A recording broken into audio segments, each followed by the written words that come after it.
play you the two clips, and the one was the day before the other. And my question is, how long has Salel Al Arori been in Lebanon all this time? Right? Has he? Did they know he was there all this time? So For the first time in Israel's history, the Supreme Court has nullified a basic law, one of the series of laws that serves as the country's unwritten constitution. On Monday, a divided court overturned the Reasonableness Standard Bill. 8 judges voted in favour and 7 against. Justice Minister Yariv Levin. so the Israeli courts, the protests and all that stuff was just about internal is Jewish rights, the liberals versus the ultra right, and they both sides didn't care about the occupied zone. They both sides are happy. The Supreme Court is not some kind of, hey, what you're doing is wrong. They've actually supported the occupation and the settlements and all that stuff. So it's a situation with, yes, that it's good that Netanyahu is not going to get away with his like winning his court cases against his corruption. People taking him court over his corruption, and that's been going on forever, and he's been dodging the bullet for so long. So yeah, there's that, and here's what happened the day after. Yeah, I think this is an extremely significant step in the direction of a major escalation. It's not so much the individual target as the area in which the target had taken place. Hezbollah is the single most powerful military group that is essentially affiliated with Iran and is as an adversary of Israel. And they have long made it a red line, a declared one, based on the aftermath of the 2006 war, that if Israel ever touched either Beirut or even the southern suburb of Beirut, that Hezbollah would retaliate by targeting Tel Aviv. That was an infamous speech that Nasrallah had given at the time, and it really raised the bar. And frankly, since Israel has not dared touch Beirut or its southern suburb, understanding that this would lead to a very significant escalation. And it looks like at this point, Israel is moving in that direction of kind of saying, it's a game of chicken, and they've pushed the next pawn up and saying, your move. And it's an extremely dangerous situation because it sets us up for a chain of retaliations that very well could lead to a full-blown war. And a full-blown war between Hezbollah and Israel literally means thousands of dead Israelis and thousands of dead Lebanese. This is, in a weird way, we get accustomed to Palestinian death, as horrific as and disturbing as that is. But there is almost an understanding that Palestinians are, unable to defend themselves against a much more powerful adversary in Israel, an occupying force that is a military power, that is a nuclear power, being backed by the world's superpower. And Palestinians are largely a defenseless population, putting together whatever small weapons that they can get their hands on, but by no stretch able to inflict mass casualties in an all-out confrontation with Israel. That's not the case with Hezbollah. If Israel starts engaging in massive bombings in Lebanon that lead to thousands, if they try to do in Lebanon what they're currently doing in Gaza, Hezbollah has the capacity to respond, and we're looking at a prospect of an extremely significant regional escalation that will lead to untold levels of death and suffering. I mean, on that, I'm trying to work out what you think, where this kind of falls between hubris, a state which is just drunk on hubris, and triumphalism. Opening up multiple fronts in a war is generally not regarded as a sensible military strategy.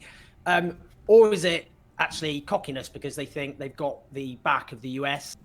Yeah, guys, come on, add one and one. It's just like Netanyahu's pulling the strings here. Did he go, let's distract from the court ruling and oh my God, I'm in danger of losing my job if the war ever ends. So he just wants to, come on, hello. Yeah. Anyways, it's just weird. Like, there's so many things not being talked about. It's like, all this wider conflict bullshit. It's like, and Hamas was trying to influence that. It's like, no, it was more simple than that. They attacked on the eve of the 50th anniversary of the Yom Kippur War. End of story, period. Yes, it had maybe intended or unintended consequences of neutralizing the normalization between Israel and the Arab states. Yes, but let's not forget that point there, that key point.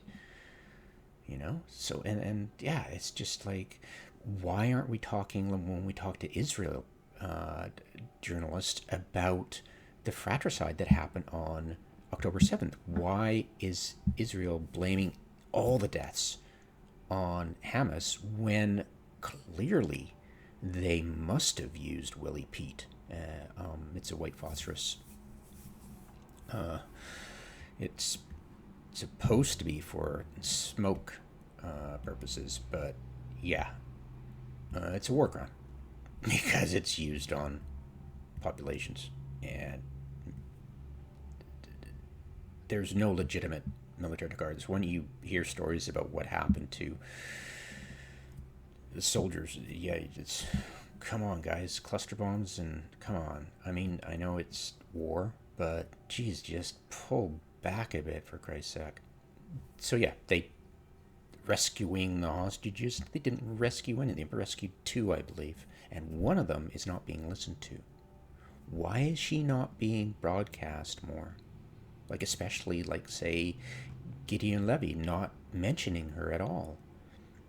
Not giving her, not, why is everybody ignoring her? This is like, and why is everybody ignoring the fact that the hostages that have been released, who are women, have not mentioned being raped or them eyewitnessing rape? Oh, you get stories by Zaka, the NGO that is right wing, and the leader is accused of sexual. Yeah, it's corrupt as hell. The stories are just unbelievable of the rape stuff. It's like, yeah, so you. Okay, so let me get this straight. You were at the music festival and you heard a woman give a blow by blow commentary of her being raped, and then she's conveniently killed. Oh, okay, yeah, all right. That totally makes sense. Like, that what's totally what women do when they're being raped. So you can totally, like, wow, it was just unbelievable. And it's, the lies are just unbelievable. But just focus on, why are you focusing on the actual people who actually witnesses and talk about that? It's like, why did the Israelis use a hammer on their own hostage, on their own people, when they were dealing with Hamas?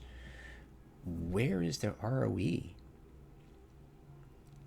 Where's the ROE in that? And you just start to pay attention to the unspoken ROEs, like the Hannibal Directive, a couple of other directives, doctrines that the Israelis have used to just justify killing their own kind.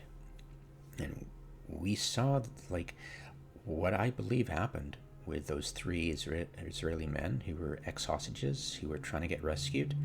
I believe that that soldier was probably a settler who was in the reserves and shot down 2 of them. He doesn't go like, bang, bang, one's dead, two's dead, oh, I'll leave the other alive. No, he probably shot all 3 of them. Then the 3rd one bled out in the house before they realized their mistake. But these settlers have shot Israel heroes in the street who, they have shot their own people who have been like, hey, I don't have a suicide vest, my hands up, talking in Jewish, blam. We've seen it. So there's no doubt whatsoever. But I just, why aren't these people keeping on? You've got to keep on target. Like, don't, like, give these freaking hot takes. He might be intelligent about the hot takes and it might be interesting to listen to, but let's focus here. Let's stay on target. And then you could go off on your little, oh, maybe it's a wider conflict. It's like, no, keep on target. Like, keep the eye on the frickin' ball, people. And that's what's really ticking me off about trying to find decent people to watch and listen to. Like, Breaking Points is starting to reveal themselves as right wing, and I'm starting to question why they are interested. Like, they're actually talking to, like, and praising people like Tucker Carlson and Ben Shapiro. It's like, why are you listening to people who are like Jordan Peterson, who just cater solely to clickbaity, ultra right talking points? Why are you focusing on that? Why are you even mentioning that? Why are you both siding the issue? And, oh, there's intelligent people on both sides, or, you know, people who listen. Those people have already passed the Rubicon of swallowing hook, line, and sinker the ultra right talking points. You're never gonna talk them down from that. If it took me 30 seconds of listening to all three of them to realize I am not paying attention to these people. It's a waste of time. Let's focus on the ball. But yeah, it's yeah, it's like climate change, and the left solution is carbon credits. And the first time I heard that, I was like, what did you just wait? So the left just sold out? What the heck? Like, I mean, freaking, that's what Elon Musk gets his money from. His Tesla Corporation is selling carbon credits. That's how it gets its profits. That's how it makes its money. Its cars suck. Its auto driving thing has been a lie from the beginning. He's a moron. What? So yeah, I mean, to me, it's like, stop the bloody pollution. Let your solution should not be carbon credits. So yeah, I've got problems on both sides of the line, but I'm trying to find an independent news source that actually has, it's hard to find.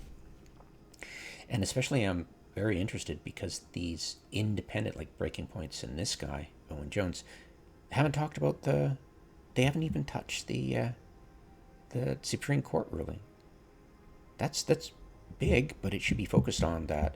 Hey, both sides are still supporting that SCOTUS is no, sorry, that the Supreme Court is totally supporting the settlement. So that should be, you should be talking about that, reminding people, and then moving on to but yeah, it's like this spider web of.